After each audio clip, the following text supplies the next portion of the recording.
Let's take our minds back to the OBT activities where we had, if you recall or if you don't recall, please go back and look at that particular clip. You would find there was a point when the teams were divided. The 10 participants were divided into 5 and 5 people, teams of 5. And before that, when I told them to run around the goalpost, the instruction was, please go around that goalpost and come back. And then I made it a little more specific. I said, leave the goalpost to your right. Now, if you see the video, you would notice there were a few people who came from the left, who left the goalpost to their left, which means the flow of the traffic, that means our own people running, wasn't smooth enough. There was a hindrance in between. For growth, one of the aspects that this particular exercise event tells us is process compliance. When I say process compliance, there are many standard operating procedures that may not be to our liking when we work in any company, wherever we are, in the beginning. And it takes a little while to understand why this is being done in the manner it has been going on for years together. It is okay to question. That is another step that will come a little later when you want to entirely change the process for the betterment of the organization. And so we come to this point now about getting fixed to a particular standard operating procedure and process compliance alone, carry on, or is there a scope for us to ask questions, clarify your doubts, why a particular thing is to be done like this? In some way, one of these two relates to fixed versus growth mindset. There are two main categories of mindsets: fixed mindset and growth mindset.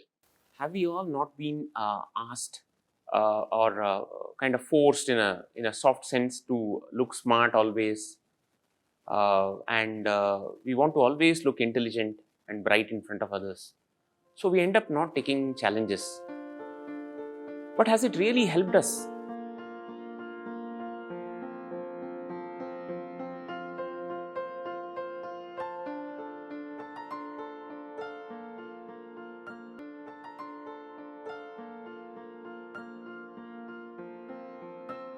Early in my life, I used to be more like that.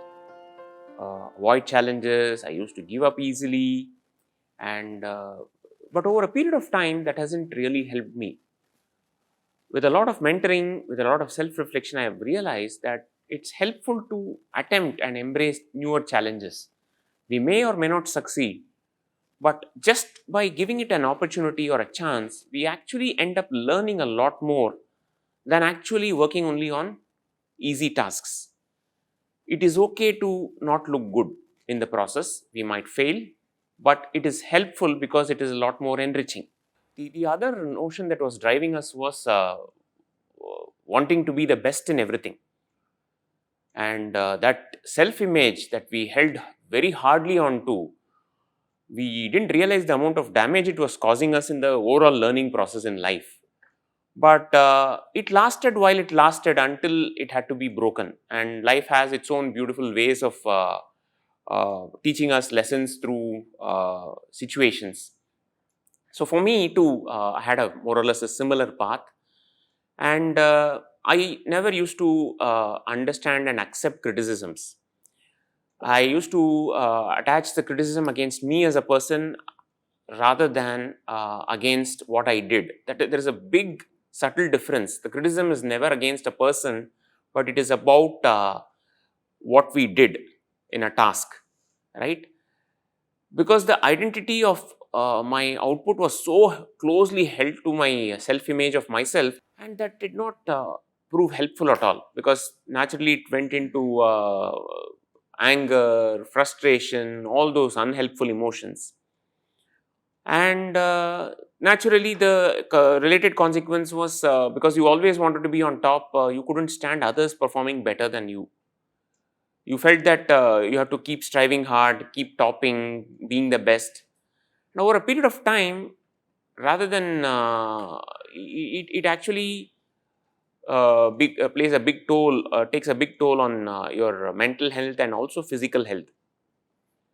And over a period of time, until I encountered and came across this growth mindset philosophy, it was all like that.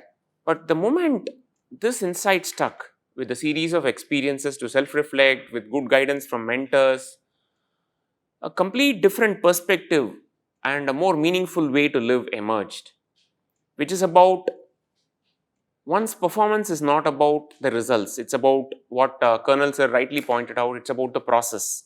It's about giving the best possible under the circumstances. It's about facing setbacks, but it's also about learning from the setbacks. That's more important than the end output itself. And true success is a path to mastery, and it's not about winning every time, but it's about continuously striving to be the best. And the most important aspects is embrace criticism. Criticism, again, not about the person, but about the process, but about putting in efforts, redirecting the efforts so that the same setbacks and failures don't emerge. And lastly, it's not at all about getting threatened about by the success of others, but actually getting inspired about them. There is so much to learn from. There's so many inspirations that I see today in today's life. There are tons of inspirations that I see around me from various different walks of life, and that actually energizes me. I today don't try to say why am I not like them.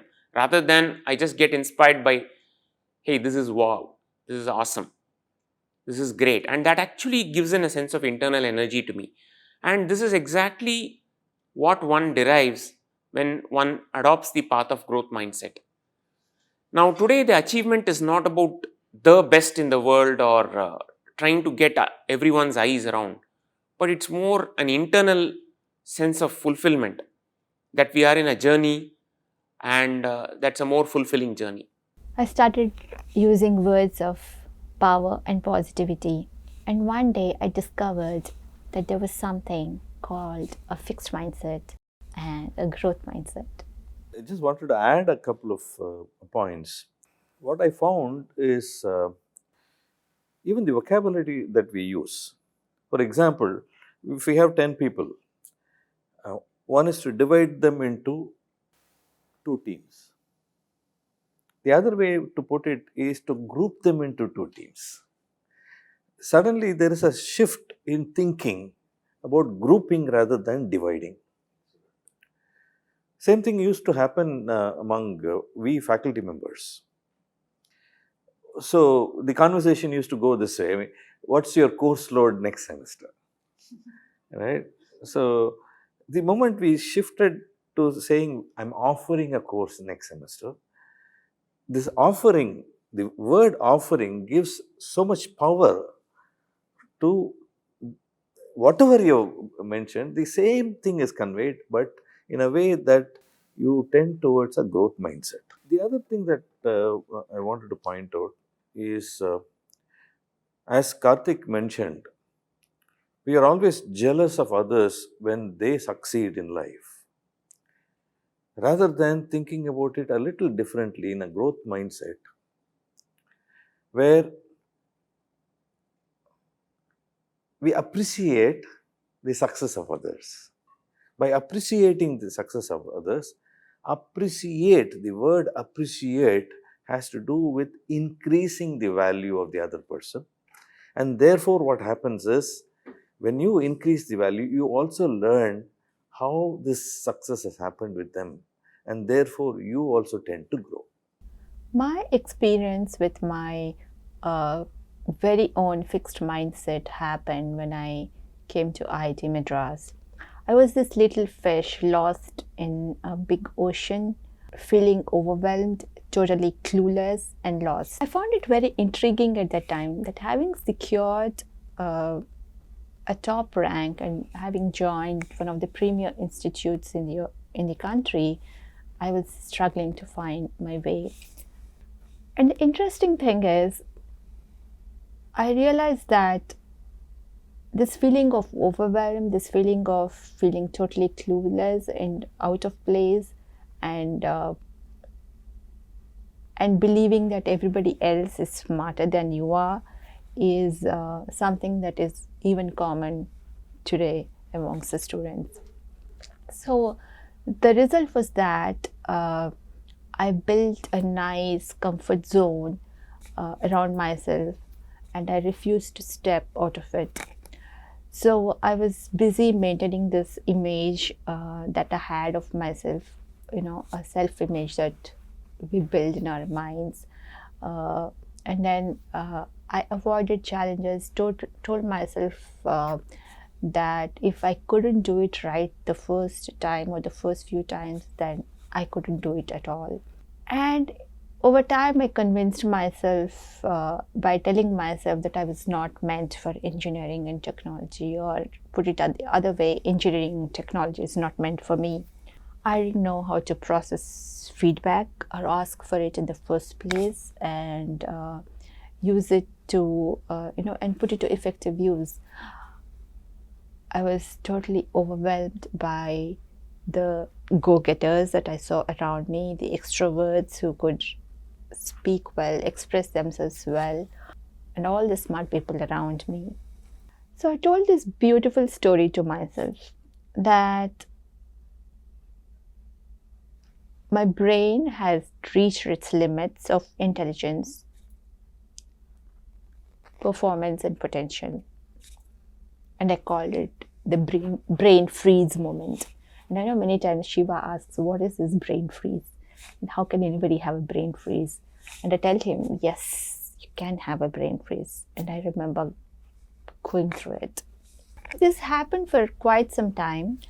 After I waded through all possible fears that I could imagine in my head, or the thousands of fears, and exhausted all possible excuses, it dawned upon me one fine day, that I had achieved nothing by staying in my comfort zone, not stepping out of it, and being ruled over by all my fears and the resulting excuses. I hadn't gained anything at all.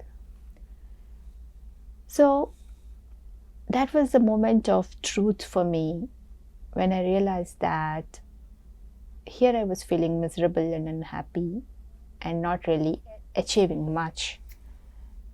And I had nothing else to lose. This is the moments I would imagine, people go through that rock bottom time, when you reach the rock bottom and there's no other way to go but just spring back up. And that's exactly what happened to me.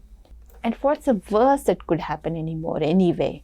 So that is when the shift happened.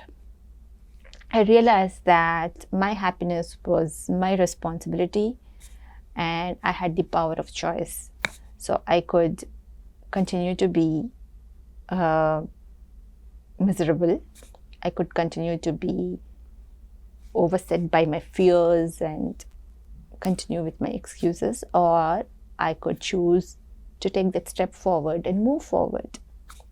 So I started exploring, experimenting, making mistakes. I started learning. So I started exploring, experimenting.